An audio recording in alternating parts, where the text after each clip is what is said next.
Back in the mid 1980s, before the creation of the Amber Alert system, and long before photos of missing children appeared on cell phones via social media, these photos began circulating in a different way on an item nearly every family had on their breakfast table: a milk carton. Following a series of tragic events in the late 1970s and early 80s, the epidemic of missing children across the U.S. became painfully apparent.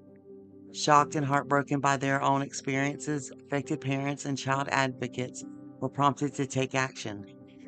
Their efforts sparked a powerful movement in the creation of the National Center of Missing and Exploited Children in 1984. With the public's growing concern, many people and companies became eager to assist, looking for new ways to spread the word about missing kids. For a local dairy company in Iowa, that meant using something they had right at their fingertips.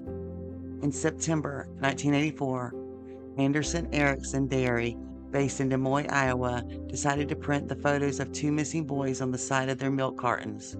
The boys, Johnny Gosh and Eugene Martin, were local and had both been abducted while out on their paper routes. Martin less than a month earlier in August of 1984, and Gosh in 1982. That original half-gallon milk carton seemed to inspire a movement. Within weeks, more dairy companies across Iowa began to participate. The program quickly spread, reaching cities like Chicago and as far as California. By December 1984, the National Child Safety Council expanded the program into the first nationally coordinated missing children milk carton program. They partnered with more than 700 dairy manufacturers across the country, circulating milk cartons nearly everywhere. Printed on these milk cartons was a toll-free hotline number for the newly established NCMEC, 1-800-843-5678 or 1-800-THE-LOST.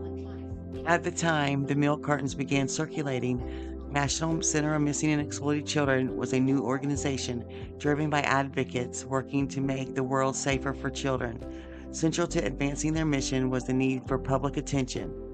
The National Center of Missing and Exploited Children sought poster partners, companies, and groups that could distribute pictures of missing kids to reach a national audience. Back then, the National Center of Missing and Exploited Children's photo distribution team was much smaller.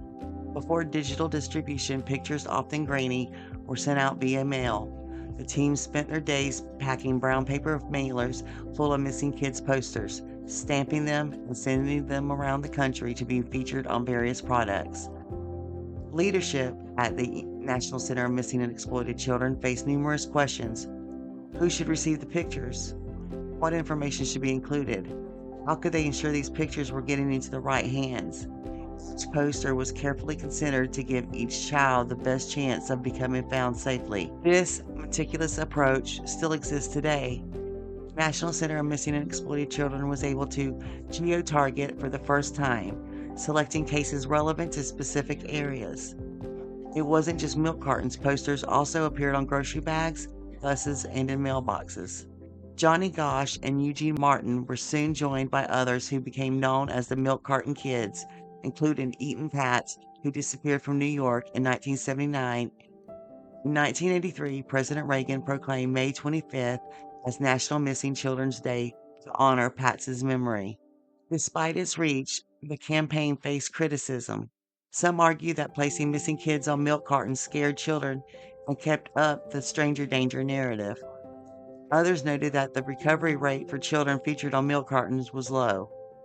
However, there was success stories such as a 7-year-old who recognized her face on a carton and reunited with her father, and a teen from Lancaster who returned home after seeing his image. By the late 1980s, the milk carton campaign began to fade, especially with the advent of the Amber Alert system in 1996. However, a few companies continued printing missing children on milk cartons into the late 1990s.